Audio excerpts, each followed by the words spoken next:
Hello everyone, हम कर रहे थे हमारा एशियंट हिस्ट्री में हमारा चल रहा था लेटर वैदिक पीरियड यानी कि उत्तर वैदिक काल। और लास्ट लेक्चर में हमने किया था उत्तर वैदिक काल में राज्य की आय के स्रोत क्या थे। आज हम देखेंगे उत्तर वैदिक कालीन समाज कैसा था। आज का हमारा टॉपिक क्या होगा? आज का हमारा टॉपिक होगा कि उत्तर वैदिक कालीन समाज क्या था। क्या टॉपिक होगा आज का हमारा? उत्तर वैदिक कालीन समाज यानी कि इनकी सोशल लाइफ कैसी थी, समाज कैसा था। आज हम इस चीज़ पे डिस्कस करेंगे। देखो, हमने देखा था कि उत्तर वैदिक काल में जो आपकी कृषि प्रणाली थी, उत्पादन की मात्रा भी बढ़ने लगी थी, सरप्लस अनाज होने लगा था। तो इस वजह से जो आर्यंस थे इनके जीवन में एक स्थायित्व आया। स्थायित्व की वजह से राज्य के स्वरूप में भी परिवर्तन आए। और जो हमारी कबीलाई व्यवस्था थी वो कैसी हो गई थी? छिन्न भिन्न हो गई थी। डिफरेंट चीज़ चल पड़ी थी, यानी कि दो जन मिलकर जनपद बना रहे हैं, जनपद मिलकर महाजनपद बना रहे हैं। तो जो हमारी कबीलाई व्यवस्था थी वो भी कैसी हो गई थी? छिन्न भिन्न हो गई थी। और जो ये आपका टाइम पीरियड है उत्तर वैदिक काल का, इसमें जो छोटे छोटे जनपद थे, जो छोटे छोटे जन थे, कबीले थे, आपस में मिलकर क्या बना रहे थे? देखो, जन प्लस जन मिलकर क्या बना रहे थे, यानी कि कबीले कबीले मिलकर क्या बना रहे थे? नगर बना रहे थे। और नगर जनपद का रूप धारण कर रहे थे। ऐसे ही हो रहा था। जैसे हमने कल भी एग्जाम्पल के रूप में किया था लास्ट लेक्चर में कि जैसे पुरु और भरत, इन दोनों वंशों ने मिलकर कौन सा वंश बनाया? कौन सा आया आपका? कुरु जनपद। इन दोनों वंश कह रही हूँ, इन दोनों जनों ने, ये दोनों क्या थे? पुरुजन और भरत जन। इन्होंने क्या बनाया भाई? कुरु जनपद। कुरु जनपद बन गया दोनों से मिलकर। वैसे ही जैसे आपका तुर्वश और त्रिवी था, त्रिवी कबीला, तुर्वश कबीला और त्रिवी कबीला, इन्होंने क्या बनाया? पंचाल जनपद बनाया था। लास्ट लेक्चर में हमने किया था। और हमने देखा था कि इस काल में जो हमारा लेटर वैदिक पीरियड है, इसमें जो हमारा गंगा यमुना दोआब का एरिया था, यहाँ पे आर्यों ने अपना विस्तार कर लिया था। इस काल के जो साहित्य हैं, जितने भी साहित्य हमें मिलते हैं, स्रोत मिलते हैं, उनमें हम क्या देखते हैं कि जो हमारा जैसे कुरुक्षेत्र हो गया, हस्तिनापुर हो गया, कुरुक्षेत्र हो गया, हस्तिनापुर एरिया हो गया, जैसे आपका काशी अयोध्या हो गया, काशी हो गया, अयोध्या हो गया। और जैसे पुष्क कौन सा नाम था? पुष्क कलावती था। जैसे आपका पुष्कलावती था, तक्षशिला था। इनका हमें क्या मिलता है? स्रोतों में हमें उल्लेख मिलता है, इन नगरों का उल्लेख मिलता है हमें उत्तर वैदिक काल में।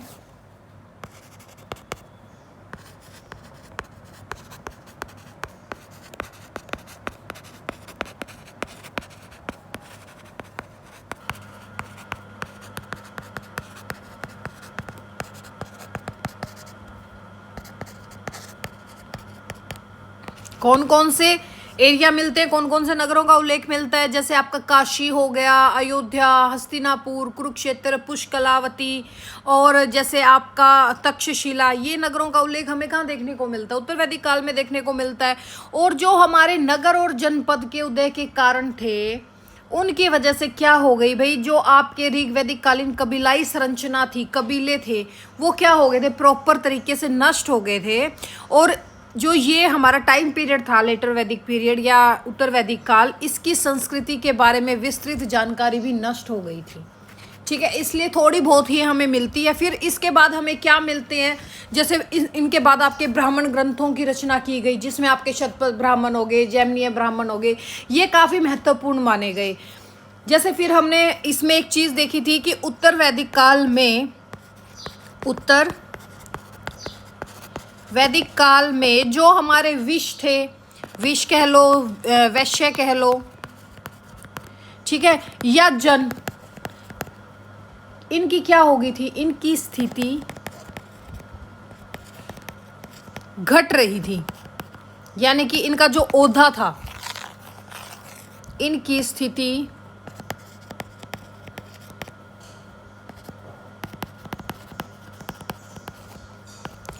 घटती हुई मिली, ठीक है।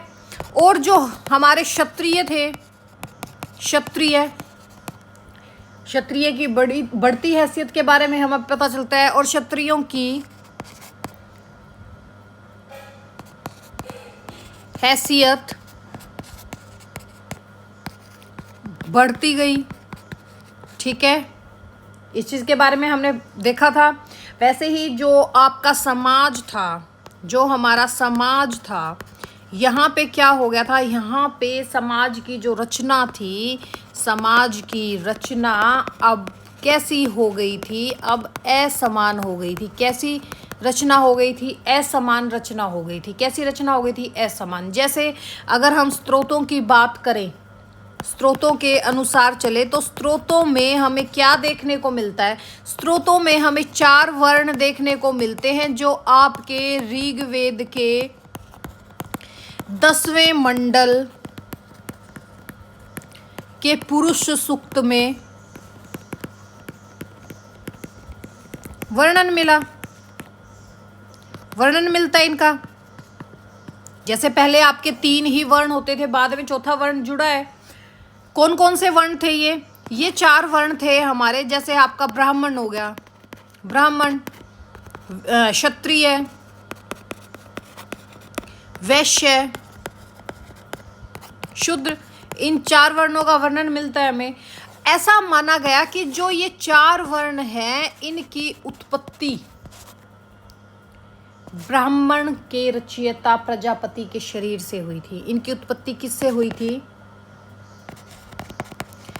ब्राह्मण के रचयिता, या ब्राह्मण ग्रंथ के रचयिता नहीं, ब्रह्मांड के रचयिता, ब्राह्मण नहीं भाई, ब्रह्मांड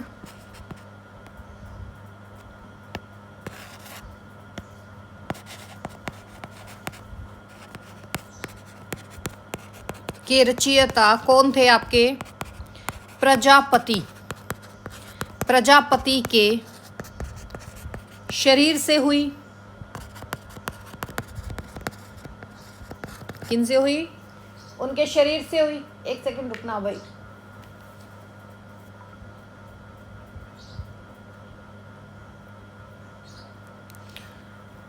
हम क्या देखते हैं उत्तर वैदिक कालीन स्रोतों में, हमें क्या मिलता है कि जो हमारे वर्ण व्यवस्था इन्होंने लागू की थी, जैसे आपके ब्राह्मण हो गए, क्षत्रिय हो गए, वैश्य हो गए, शूद्र हो गए, इनकी उत्पत्ति कहाँ से हुई? जिन्होंने ब्रह्मांड को रचा, प्रजापति, उनके शरीर से हुई।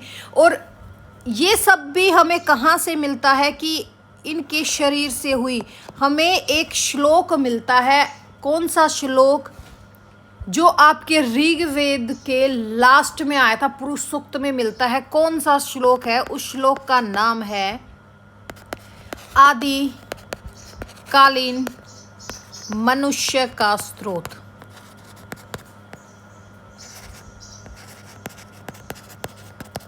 इस श्लोक से हमें जानकारी मिलती है। ये क्या है? श्लोक का नाम है, ठीक है। इस श्लोक में पहली बार 4 वर्णों की उत्पत्ति के बारे में बताया गया है।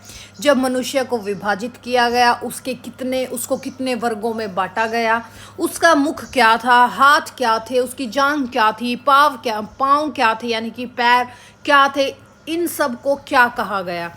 तो जैसे जो हमारा ब्राह्मण है, ये बताते हैं कि जो ब्राह्मण है, इस ब्राह्मण का आदि पुरुष का, जो हमारे प्रजापति थे, उनके शरीर का जो मुख था, उसको ब्राह्मण की मुख से कौन पैदा हुआ? ब्राह्मण। क्षत्रिय हाथ से, वैश्य जंघा से, और शूद्र पैर या पाँव कह दो, ठीक है। यहाँ से इन स्रोतों में अगर हम देखें तो प्रतीकात्मक रूप से ये दिखाया गया था। क्या दिखाया गया था? कि ब्राह्मण, क्षत्रिय, वैश्य, शूद्र, ये सब क्या हैं? ये चारों क्या हैं? ये है हमारे समाज के अंग। क्या दिखाया गया इसमें? कि ये क्या है? समाज के अंग। हालांकि जो ये अंग है, ये समान स्तर पर नहीं थे। ये अंग क्या थे? समान स्तर पर तो थे ही नहीं। समान स्तर पर ये नहीं थे। जबकि हम देखते हैं यहाँ पे क्या कि जो ब्राह्मण थे, जो आपके ब्राह्मण थे, ब्राह्मण की तुलना किससे की गई? सिर और मुख से, सिर और मुख से। जबकि जो हमारे शूद्र थे इनकी कहाँ से तुलना की गई? इनकी तुलना की गई कहाँ से भाई? पाँव से। और जो आपके ब्राह्मण थे इनको क्या समझा गया कि ये तो क्या है, ये सर्वोच्च हैं। और जबकि हमारे जो शूद्र हैं उनको क्या माना गया? ऐसा इनको सर्वोच्च भी क्यों माना गया? ऐसा माना जाता था कि समाज देवताओं से संपर्क में केवल है ना ब्राह्मणों के द्वारा ही किया जा सकता था, कि यानी कि अगर भगवान से संपर्क करना है तो वो सिर्फ हमें ब्राह्मण करवा सकते हैं और कोई नहीं करवा सकता। जबकि हम देखते हैं क्या कि जो शूद्र थे इनको निम्न कार्य करना पड़ता था, या ये लिख दो, निम्न कार्य करता था। कौन करता था? आपका शूद्र।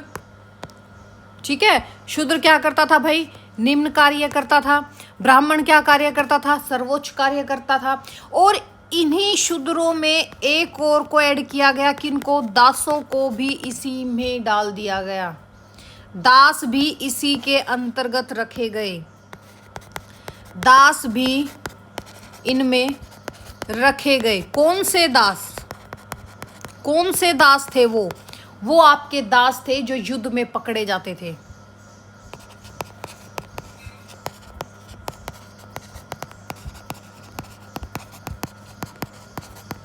ठीक है, जो युद्ध में पकड़े जाते थे दास, उनसे भी निम्न कार्य करवाया जाता था। और जो ये वर्ण की हमारी अवधारणा आई, ये किस पर आधारित थी? वर्ण की अवधारणा किस पर आधारित थी? किस पर आधारित थी? सबसे पहले थी जन्म के आधार पर, जन्म के आधार पर, सामाजिक स्तर पर।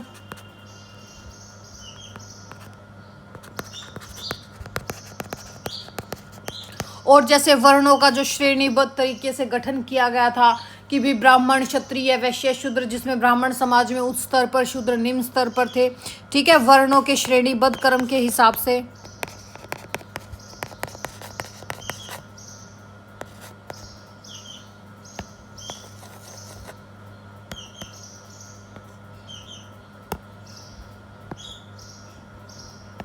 आप यहाँ पे लिखो वर्णों के श्रेणीबद्ध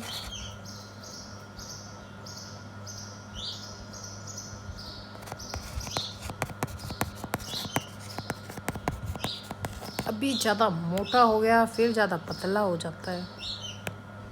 ठीक है, वर्णों के श्रेणीबद्ध तरीके से। और किस पे था? आपके सगोत्र विवाह पर, कि समान गोत्र में विवाह होना है, एवं अनुष्ठानों की पवित्रता के नियम पर।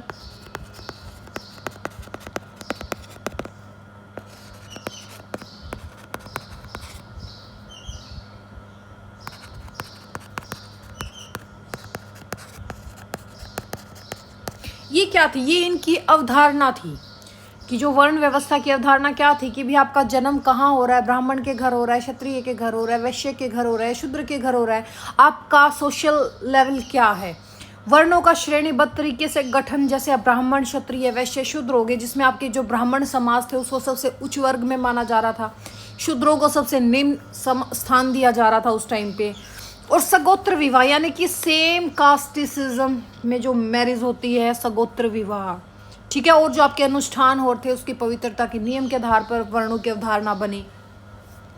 जो ये हमारी वर्ण व्यवस्था थी, वर्ण व्यवस्था को आगे धर्म से या सार्वभौमिक नियम की अवधारणा से प्रतिबद्ध किया गया।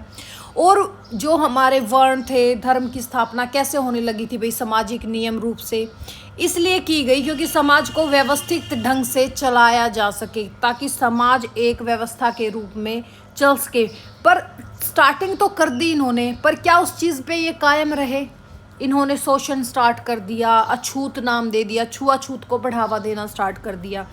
लेकिन जैसे ही हम उत्तर वैदिक काल की बात करते हैं तो उत्तर वैदिक काल में वर्ण धर्म का पूर्णतः विकास ही नहीं हो पाया, क्योंकि इस समय में समाज का विभाजन जैसे आपके ऋग्वेद टाइम पे हम देखते हैं जो हमारे समाज का विभाजन था वो कैसे था, वो आपके व्यवसाय पर आधारित था। समाज में कैसा था, जो समाज था वैदिक काल में वो कैसा था। एक सेकंड रुकना भाई।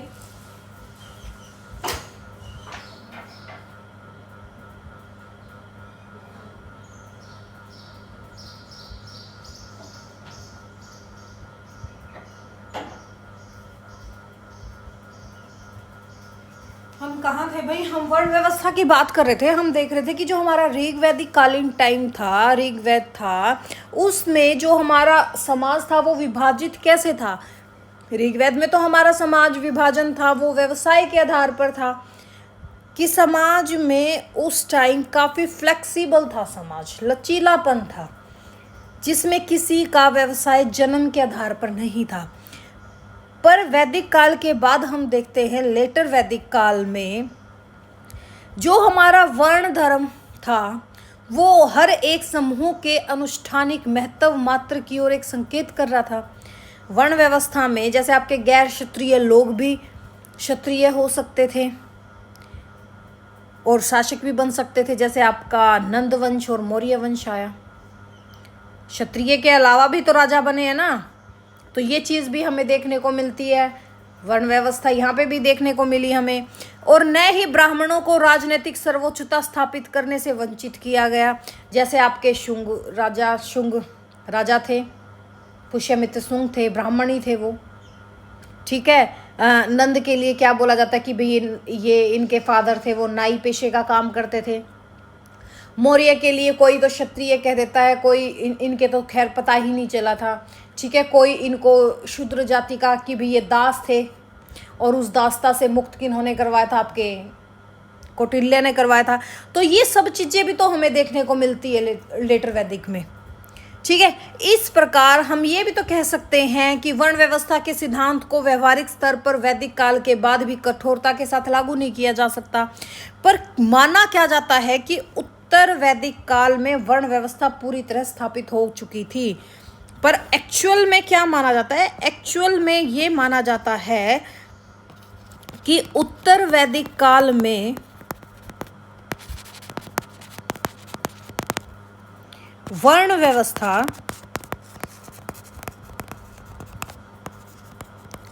पूरी तरह स्थापित थी, ऐसा बोला जाता है। क्यों बोला जाता है? क्योंकि उत्तर वैदिक काल में अनेक जातियां उपजातियां बन चुकी थी,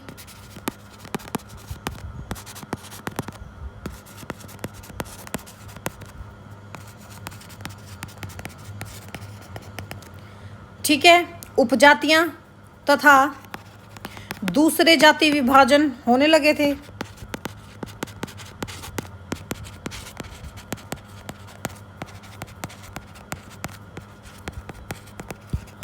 भाई उत्तर वैदिक काल में अनेक उपजातियां हैं, जातियां हैं, वो सब विभाजित होने लगे थे। जैसे हम ये देखते हैं कि आपका जो लेटर वैदिक पीरियड है इसमें जातियां उपजातियों का कॉन्सेप्ट कैसे आया, जैसे इनके जो पेशे और व्यवसाय थे, पेशे व्यवसाय की वजह से आया। कैसे आया? अलग अलग जातियां बन गई थी। जैसे आपके रथकार आ गए थे, रथ बनाने वाले, लोहे का काम करने वाले आ गए थे, चमड़े का काम करने वाले आ गए थे, ठीक है, जिनको हम चर्मकार बोलते थे। और जैसे आपके लकड़ी का काम करने वाले थे।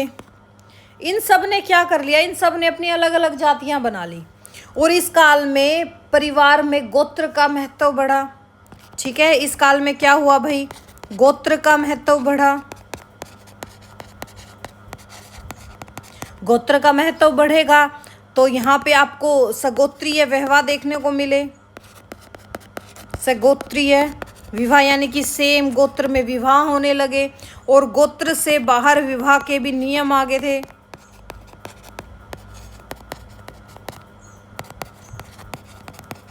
इन सब के क्या होने लगे थे भाई, इनके नियम बनने लगे थे, इनके नियम बन गए। जब इनके नियम बन गए तो यानी कि यहाँ से क्या कॉन्सेप्ट आया, अपनी ही जाति में विवाह करने का नियम बन गया था।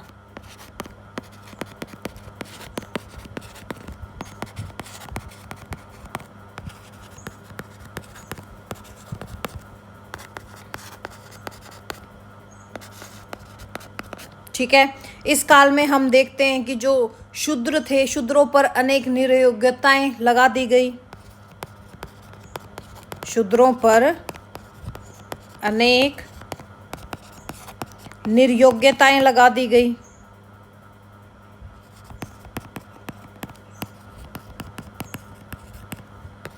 कैसी निर्योग्यता? जैसे आप देखोगे कि जो आर्य वर्ण के लोग थे, यानी कि जो क्षत्रिय लोग थे, ब्राह्मण लोग थे, आर्य वर्ण के लोग शूद्र स्त्री से विवाह नहीं कर सकते थे।